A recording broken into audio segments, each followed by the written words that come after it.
Welcome back inside the CBC Sports digital studios. I'm Brittany McLean here with What to Watch. And as always, I'm joined by my colleague, Jessie Campogato, who is the writer of CBC Sports The Buzzer, which is the newsletter that keeps you up to date with everything you need to know in the world of sports. And today we're going to let you know what you need to look forward to this weekend. Now, last weekend it was all about women's curling and the domination of Rachel Homan. This weekend, though, on the men's side, it's the Brier. So, Jessie, I was wondering if you could start with that and set us up for what we need to keep an eye on. Yeah, for sure, Britt. So like you mentioned, Rachel Homan absolutely dominated the Scotties last weekend.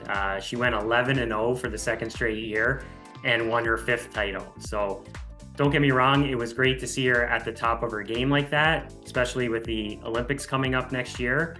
But she was so dominant that it kind of made for a bit of a boring tournament, to be honest.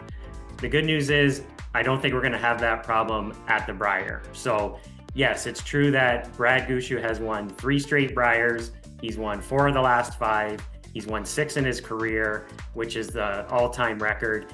But his team's been looking a little bit shaky lately. They're only 2-7 over the last 2 Grand Slams, and that includes an 0-4 disaster in their last outing. So there's some questions about them.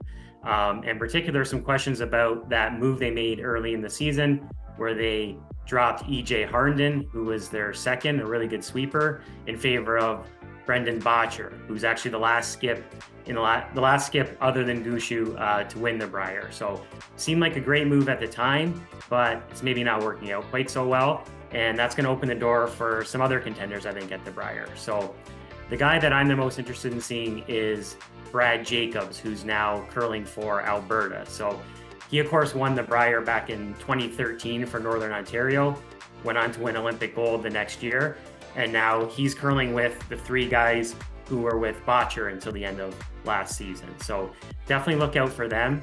And then also there's Manitoba's Matt Dunstone, who picked up Harden to join his team. So he's definitely a contender to take out Gushue, which would obviously be very sweet for Harden if that happens. Yeah, in sport, we love new opportunities, and it sounds like there's a little bit of a chance here for a few names, which is awesome to follow.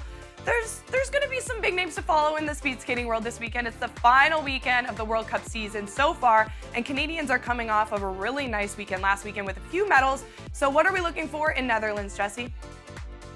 Yeah, so it's the World Cup season finale, and it's also 2 weeks until the single distances World Championships in Norway. So the top-ranked Canadian heading into the World Cup finale is Laurent Dubray, who's second in the men's 500-meter standing. So earlier in the year, he battled a groin injury, and it kind of kept him off the podium for a few weeks. We weren't sure if he was going to make it back, but it definitely looks like he's fully back to health and right in time for the World. So a few weeks ago, he won a couple of bronze medals at a World Cup stop in Milwaukee. And then last week, he upgraded that to a pair of silvers in Poland. So he definitely looks like he's peaking at the right time. Unfortunately, he's not going to win the men's 500-meter title because Jordan Stoltz of the United States has a huge lead. He's been absolutely dominant this year, and he's actually won 17 of his 19 individual races this season going into the finale. It's so awesome to watch. Well, speaking of peaking at the right time, the World Championships are coming up for ski jumping, and we have 2 Canadian women that are vying for spots in the podium. Can you tell us more about that? Yeah, so the Ski Jumping World Championships actually started today with the women's normal hill event, and Canada's Alex Ludet and Abby Straight finished 5th and 6th in that event. So not bad, but we're actually looking ahead now to next week for them because Ludet is still the reigning world champ in the women's large hill event. So she won that back in 2023, and they only do the World Championships every 2 years. So she still got the title. She's going to try to defend it, and she's got a gold and a bronze on the World Cup Tour this season. And Abby Straight took bronze last week for her first medal this season. So maybe she's one of those athletes who's peaking at the right time as well. So, and then I just wanted to share one fun fact about Straight.